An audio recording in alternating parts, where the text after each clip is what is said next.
कोकणात खोल जंगलाच्या कुशीत एक गाव होतं. गावाचं नाव होतं बहिरवाडी. नकाशावर बहिरवाडी नावाचं गाव दिसत होतं, पण रस्त्यावर जायचं म्हणलं तर वाट हरवायची. स्थानिक लोक म्हणायचे, हे गाव जमिनीवर नाही, सावल्यांवर उभं आहे. गावच्या मधोमध एक जुना जळाल्यासारखा दिसणारा वीज ट्रान्सफॉर्मर होता. तो खूप गंजलेला होता आणि त्यावर पांढऱ्या रंगाने लिहिलेलं होतं, रात्री 12 नंतर हात लावू नका. तो नियम वाचून सगळ्यांना वाटायचं, ट्रान्सफॉर्मर आहे, कदाचित करंट बसत असेल. रम्या हा गावातला एकमेव तरुण इलेक्ट्रिशियन होता. तो शहरात शिक्षण घेऊन परत आला होता. अंधश्रद्धा, भूते, शाप यावर त्याचा विश्वास नव्हता. एक अमावस्येच्या रात्री बरोबर 12 वाजता लाईट्स जाण्या येण्याचा त्रास सुरू झाला. लोक ओरडू लागले, रम्या बघ रे हे ट्रान्सफॉर्मर. तो टॉर्च घेऊन गेला. घड्याळात पाहिलं तर 12 वाजले होते.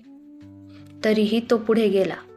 कॅबिनेट उघडताच त्याला आत एक विचित्र वास आला, जणू जळालेल्या केसांचा.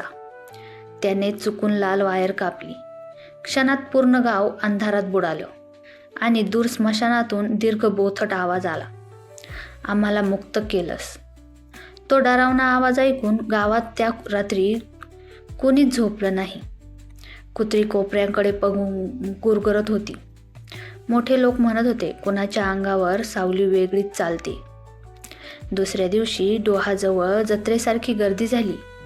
एक म्हातारा अचानक ओरडला, डोहात माझं प्रतिबिंब नाही. लोक पाहायला गेले आणि खरंच पाण्यात कुणाचंच प्रतिबिंब नव्हतं. रात्री गावात पावलांचा आवाज यायला लागला. बघितलं तर कोणीच नसायचं. घराबाहेर वाळूच सकाळी पावलांचे ठसे दिसायचे, पण ते उलटे असायचे. पोलीस की काहीतरी वेगळंच. असं का होतंय हे कोणालाच काही कळेना. त्यामुळे लोकांनी पोलिसात तक्रार केली.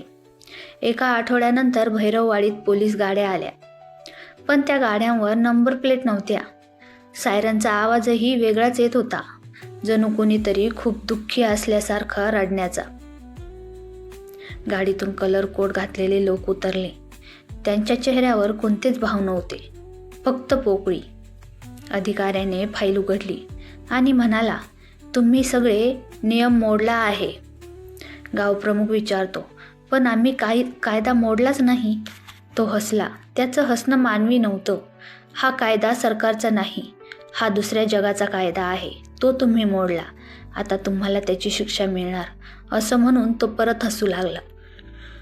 त्या रात्री संपूर्ण गावाला लोखंडी व्हॅनमध्ये बसवण्यात आलं. त्या व्हॅन्स जेलच्या गाड्या नव्हत्या, त्या चालत्या पिंजऱ्यासारख्या होत्या. गावातले रस्ते गायब झाले. आकाश काळं पडलं. गाव मागे नाहीसं होत होतं. रम्या एका पिंजऱ्यात बसला होता. त्याच्या कानात सतत आवाज येत होता, ही सगळी चूक तुझी आहे. गाडी थांबली. समोर होता एक विचित्र किल्ला. किल्ल्याला भिंती नाहीत, तरीही कैद. दारे नाहीत, तरीही सुटका नाही. तेच होतं अदृश्य जेल. आत काळोख नव्हता, आत सावल्या होत्या. जेलमध्ये आरसे होते, पण त्यात चेहरे नव्हते, फक्त हलणाऱ्या आकृती होत्या. प्रत्येक कैद्याला एक खोली मिळाली. त्या खोलीत घड्याळ होतं. ते घड्याळ साधं नव्हतं, त्याचे काटे मागे फिरत होते. प्रत्येकाच्या खोलीत एका कोपऱ्यात लटकलेली एक पाटी, तुमची शिक्षा चूक मान्य करेपर्यंत. पण प्रश्न असा होता, गावकऱ्यांनी काय चूक केली होती? चूक लक्षात आली नाही तर मान्य काय करायचं, असा प्रश्न सगळ्यांपुढे निर्माण झाला होता. रम्याला सत्य सांगायचं होतं, पण त्या जेलमध्ये आवाज बाहेर येत नव्हता. तो आरशासमोर उभा राहिला. पहिल्यांदाच त्याला त्याचं प्रतिबिंब दिसलं आणि ते प्रतिबिंब हसत होतं.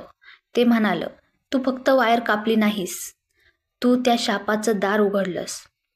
त्या दिवशी त्याला कळालं, हा ट्रान्सफॉर्मर कुठली तरी शक्ती बंद ठेवण्यासाठी सील होता.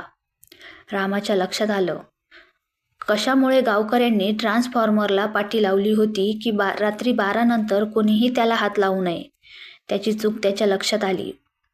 पण हा गावाचा शेवट होता की सुरुवात हे त्याला कळत नव्हतं. अचानक रम्याच्या हातात ती लाल वायर पुन्हा दिसली. त्याने ती परत जोडली. संपूर्ण जेल हादरलं. भिंती थरथरायला लागल्या. गावकरी अचानक जमिनीवर बेशुद्ध पडून राहिले. त्यांना जाग आली तर ते आपल्या गावात होते.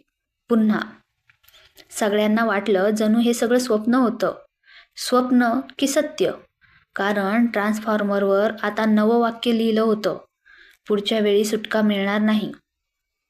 आणि आजही अमावस्येला जगात कुठेतरी लोखंडी गाड्या धावत असतात, ज्या चुकामुळे जग गिळायला निघालेल्या आत्मांना पकडायला असतात. मित्रांनो, ही होती आजची अदृश्य तुरुंगाची शापित कहाणी. स्टोरी कशी वाटली कमेंटमध्ये नक्की कळवा आणि आवडली असल्यास अंतरंग स्टोरी चॅनलला सबस्क्राईब करा व बेल आयकॉनवर जाऊन ऑलवर सेट करा, म्हणजे अशाच नवनवीन स्टोरीज तुम्हाला बघायला मिळतील. धन्यवाद.